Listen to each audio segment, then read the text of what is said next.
ஸ்ரீமத் பகவத்கீதை 13வது அத்தியாயம். உடலை அறிபவன், உடலில் இருப்பவன். க்ஷேத்திரம் க்ஷேத்ரஜ்ஞ விபாகயோர். 19-20.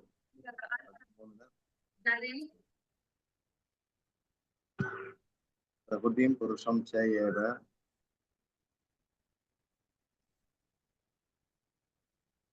நேரடியா பிரகிருதி புருஷன் இரண்டுமே மாற்றங்களும் குணங்களும் பிரகிருதியில் இருக்கிற காரியம் கருவிகளால் நடக்கும் செயல்களுக்கும் தான் காரணம். ஆனால் சுகதுக்கங்களை அனுபவிக்க புருஷனே காரணம். இவைகளை அறிந்து கொள். பிரகிருதி அப்படிங்கிறது உலகத்துல இருக்கிற உலகம் சொல்லப்படுகிற ஜடையர். அந்த பிரகிருதி ஜீவர்கள்ல சுபாவமா இருக்கு. அவனுடைய இயற்கை, அவனுடைய சுபாவம்.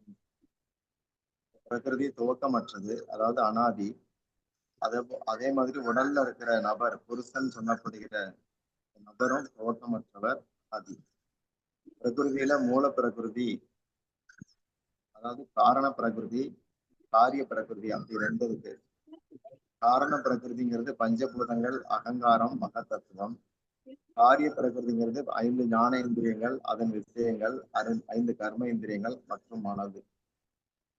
புருஷன் அப்படிங்கிறது சேத்திரஜன், அறிபவன். பிரகிருதிக்கு குணம் உண்டு. குணமற்றவர் புருஷன். புருஷனுக்கு குணத்தோட சேரும் தன்மை உண்டு. பிரகிருதியில மாற்றங்கள், விகாரங்கள் உண்டு. புருஷன்ல அது கிடையாது. பிரகிருதிங்கிறது உலகத்துக்கு காரணம். புருஷன்கிறது எதற்கும் காரணம் இல்லாதது. மனிதர்கள் தன்னை சரீரத்தோடு அடையாம் பண்ணி கருதுவார்கள். எனவே இங்கு பகவான் பிரகிருதி புருஷன் என பிரித்து கூறுகிறார். தனித்தனியாக அறிவாயாக என்கிறார். விருப்பு வெறுப்பு, சுகதுக்கம், சரீரம், சேதனம், உறுதி என 7 விகாரங்கள் மற்றும் சத்வரஜ தம என 3 குணங்கள் பிரகிருதியிலிருந்து தோன்றுகின்றன. விகாரங்கள் ஜடத்தில் தான் உண்டு, சேதனத்தில் அல்ல. சேதனம் என்றால் உணர்வு. சுகதுக்கம் என்பது எண்ணத்தில் தான் உண்டு. சுகப்படும் பொழுதும் துக்கப்படும் போதும் நாம் ஒரே ஆள்தான். எனவே சுகதுக்கம் இரண்டும் வெவ்வேறு என்றால் கூட உணர்பவன் ஒருவனே. எனவே மாற்றம், விகாரம் பிரகிருதியில் உண்டு, சேதனம் புருஷனில் கிடையாது. பக்தி செய்ய தேவையான குணங்கள் பகவானிடமிருந்து நமக்கு கிடைக்கிறது. மற்றபடி புருஷன் குணமற்றவன், பிரகிருதி குணமுடையது.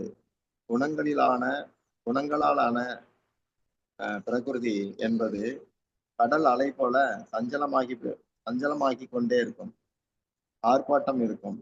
குணமற்ற நிலை என்பதோ கடல் அமைதியா இருப்பது போல.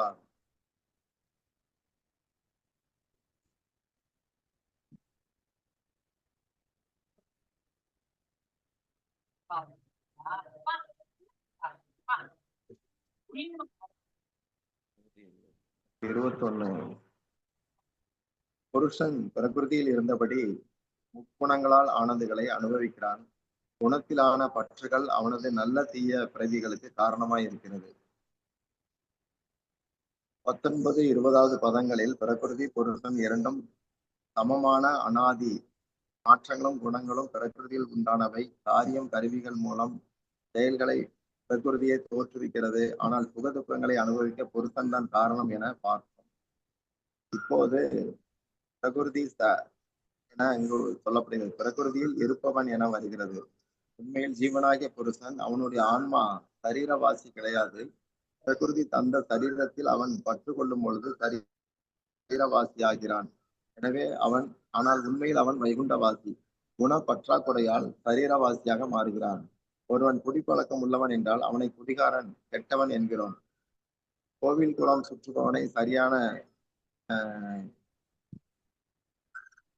சுகவாசி, சாமியார் என்பார்கள். நல்ல தீய பழக்கங்கள் ஆன்மாவில் கிடையாது. குணங்களுடன் கூடிய வடிவமே அந்த சகவாசத்தால் கொண்டு அவை சொல்லப்படுகிறது. சுகபோகம் உள்ள பிறவி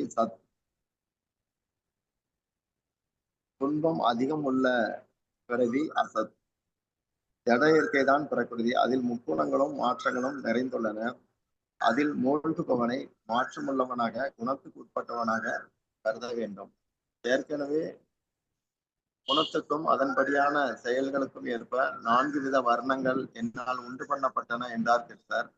குணத்தின்படிதான் செயல், அதற்கேற்ப நினைவு பதிவுகள் உண்டாகி அதோடு இறக்கும் பொழுது அந்த பதிவுகள் அடுத்த பிறவியில் தொடர்கிறது. நல்ல யோனியில் பிறந்தவனுக்கு சுக அனுபவங்களும், கெட்ட யோனியில் பிறந்தவனுக்கு துக்க அனுபவங்களும் கிட்டுகிறது. எங்கு பிறந்தாலும் கிருஷ்ண பக்தி பண்ணலாம், அது குணங்களுக்கு அப்பாற்பட்டது. கிருஷ்ணர் கூறுகிறார், நான் முக்குணங்களுக்கு அப்பாற்பட்டவன் என்கிறார். குணக்கலவை மாற்றங்கள் கெட்ட பிரகிருதியில் நிலைத்திராமல், அதாவது சரீர மன அபிமானியா இராமல், அகங்காரம் மமகாரம் இல்லாமல் தனது ஆத்மஸ்வரூப இயல்பான பகவானுடைய தாசன் எனும் எண்ணத்தில் தனது சொரூபத்தில் ஒருத்தன் நிலைத்திருந்தால் அவன் ஒருபோதும் சுக துக்க போக்தா அனுபவிப்பான் ஆக மாட்டான், விடுபட்டு இருப்பான் என்பது கருத்து. பிரகிருதியில் நிலைத்திருந்தால் அது அடிமைத்தனம். உண்மையில் பந்தத்தில் வீழ்தல் இயலாதது. முக்தனாக இருத்தல் அவனுக்கு எளிது. ஏனென்றால் அது ஆத்மாவின் இயல்பு. பொருட்கள், செயல்கள், நபர்கள் இவற்றுடன் கொள்ளும் தொடர்புதான் குணசங்கம். இதுவே பிறப்பு இறப்புக்கு காரணமாகிறது. பிருகதாரண்ய உபனிஷத்தில் இது பற்றி உள்ளது. தனிமைதான் நம்முடைய சொரூபம் என இருக்கிறது. நான் என்பது எப்போதும் தனிப்பட்டது, பகவானுடையது. தற்போது நான் இருக்கிறேன் என எண்ணும் போது அதில் இருக்கும் நான் சரீரம் அல்லது பிரகிருதியை சேர்ந்ததாக கருத்தில் உள்ளது, கிருஷ்ணருடையதாக இல்லாமல் இருக்கிறது. நான் பிரகிருதி, நான் இருக்கிறேன் எனும் எண்ணம் புருஷனில் இருந்து கொண்டுதான் இருக்கிறது. ஆனால் கிருஷ்ணருடைய தாசன் என்ற அறிவு இல்லாமல் மறந்து போய் உள்ளது. கிரந்தராசிரி ஸ்ரீமத் பகவத்கீதா